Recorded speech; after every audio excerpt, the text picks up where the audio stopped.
hablar de un imperio del siglo XVI que estaba en su punto más alto y al mismo tiempo al borde del colapso. Vamos a hablar de nada más y nada menos que de la caída del imperio Inca.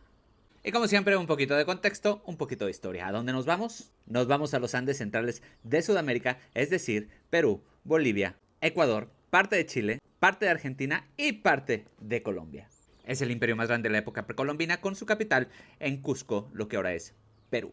No era una confederación improvisada, era de hecho un estado centralizado, con una administración jerárquica, con sistemas de tributo, con almacenes estatales y con redistribución de recursos. Tenía una red vial impresionante, es decir, el Capac Ñam, que tenía aproximadamente 30.000 kilómetros. Y no usaban una escritura alfabética, sino que usaban quipus. ¿Y qué es esto, te preguntarás? Un sistema de cuerdas con nudos, precisamente para el tema contable. Acaban de tener una expansión reciente y muy rápida bajo Pachacútec. Esto fue en el siglo XV y en menos de 100 años el imperio se convertiría en una potencia regional dominante. Pero que hay que recordar algo, la expansión forzada también significa la integración forzada de otros pueblos, obviamente tensiones étnicas y por lo mismo resistencias latentes. Así como pasó en Tenochtitlan, no todo el mundo estaba contento con este imperio inca. En temas de sucesión, la transmisión del poder no se iba directamente al hijo mayor, sino que había disputas internas y llegaría el año de 1527 con algo decisivo. Moriría el emperador Huayna Cápac, muy probablemente de una enfermedad que había viajado mucho más rápido que los mismos conquistadores europeos, porque sería la misma viruela, supuestamente, y esto desataría una guerra civil. ¿Por qué se preguntan ustedes? Porque sus dos hijos reclamarían el trono. ¿Quiénes eran estos dos hijos? El primero, seguramente les sonará familiar, se llama Atahualpa, y el segundo, Huáscar. Esto desata una guerra brutal que duraría varios años hasta que en el año 1532 Atahualpa vencería. Pero tras cualquier conflicto como este, obviamente el imperio quedaría muy desgastado, políticamente dividido y con muchísimos resentimientos internos. Y justo aquí yo vería sobre mojado, porque llegarían nada más y nada menos que los españoles. En que estamos en el año 1532 y llegarían por las costas nortes del Perú, nada más y nada menos que Francisco Pizarro, con alrededor de 168 hombres, 27 caballos, algunas armas de fuego, más acero, más pólvora, más estrategia. Es decir, no llega con un ejército masivo y se preguntarán por qué llegaría a las costas del Perú si España está del otro lado. Ya lo haremos de Pizarro en otro video, pero digamos que ya hizo una escala técnica en Panamá y salió por el lado Pacífico. Es decir, además de la pólvora y todo esto que les había mencionado, tenía algo que era invaluable, que era experiencia previa en el Caribe y en Centroamérica. Entonces digamos que nada tonto, ya sabía aprovechar las divisiones internas. Mientras tanto, en el imperio inca, Atahualpa acababa de ganar la guerra civil contra Huáscar y en este momento está en Cajamarca, la actual Perú, celebrando su victoria, donde se sentiría invencible porque controla un imperio enorme, cuando le notifican que unos señores acaban de llegar y el mismo Pizarro le solicita una audiencia. Atahualpa obviamente aceptaría, ¿por qué? Pues porque tenía superioridad numérica en exceso, y esto haría que se crucen por primera vez estos dos mundos. Llegaría el 16 de noviembre de 1532 y Atahualpa, en Cajamarca, como les había dicho, con miles de acompañantes sin armas pesadas, recibe este español acompañado de un fraile que intenta leerle un requerimiento legal y religioso. ¿Y qué decía esto? Se preguntan ustedes. Pues básicamente hablaba de Dios y hablaba también del rey de España.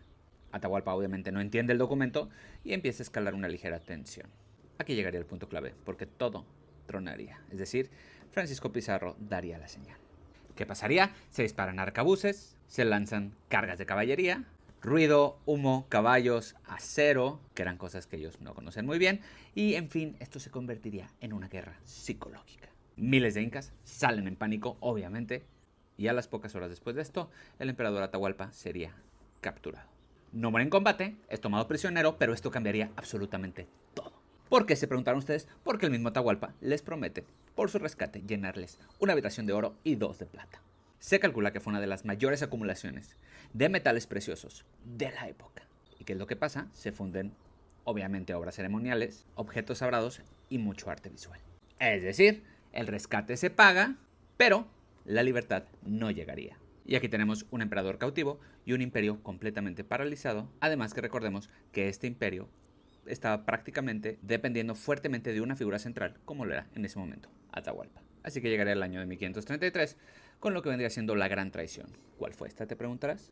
Pues que aunque el rescate fue pagado, como se los comenté, la realidad es que los españoles acusarían a Atahualpa de conspirar contra ellos y esto haría que le hicieran un juicio que terminó siendo un juicio muy rápido.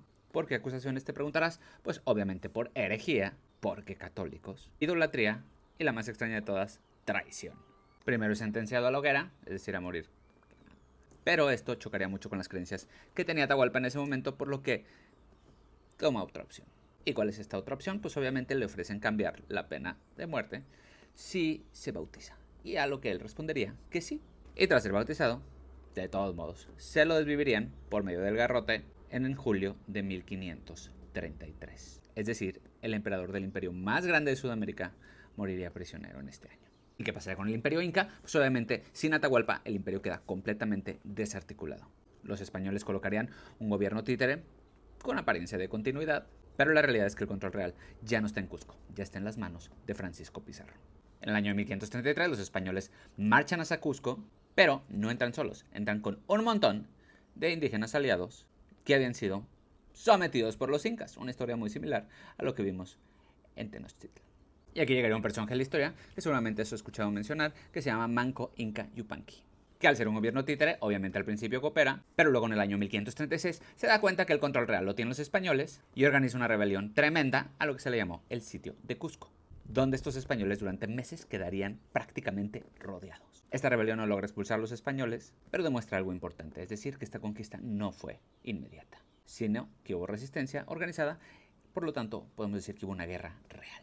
Este sitio de Cusco terminaría en fracaso y Manco Inca Yupanqui huiría hacia la región selvática de Vilcabamba, lo que es actualmente Perú, donde establecería lo que se le conoce hoy como el Estado Neo-Inca, que no es el imperio original inca, sino que es una resistencia organizada, por llamarle así.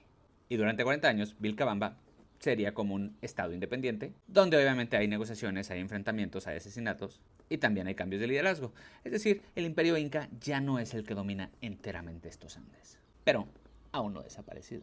Hasta que llegaría el año de 1572. ¿Y qué pasaría aquí, te preguntarás? El virrey del Perú decidiría terminar con esta autonomía. Así que lanza una campaña militar hacia Vilcabamba, donde el último gobernante, Túpac Amaru I, es capturado y llevado a Cusco. En septiembre de 1572 es ejecutado públicamente, marcando así el fin del linaje inca en la zona. No es el fin cultural andino, pero sí es el fin político del imperio inca. Esto no fue solo una caída militar, fue una caída estructural, donde hubo prácticamente una desarticulación política, la imposición del virreinato de Perú, evangelización, transformación económica y algo sumamente devastador. ¿De qué estamos hablando? De las epidemias. Es decir, la población indígena colapsa demográficamente de una forma brutal gracias a estas epidemias y esta viruela que habían traído los españoles, y el cambio se vuelve sumamente profundo y prácticamente irrevertible. Así que, dejando el mito atrás de que un puñado de españoles con poquitos caballos pudieron destruir un imperio milenario con todas estas gentes, podemos ahora argumentar que en realidad fue una guerra civil interna con crisis sucesorias y alianzas indígenas, que sumándole a estas, obviamente, las epidemias, la historia cambiaría de una forma un poquito más compleja. En 1532 cayó un emperador, en 1533 caería un imperio y en 1572 caería el último inca. El mundo andino no desapareció, sino que se transformó, creando hoy el nacimiento de la gran América del Sur.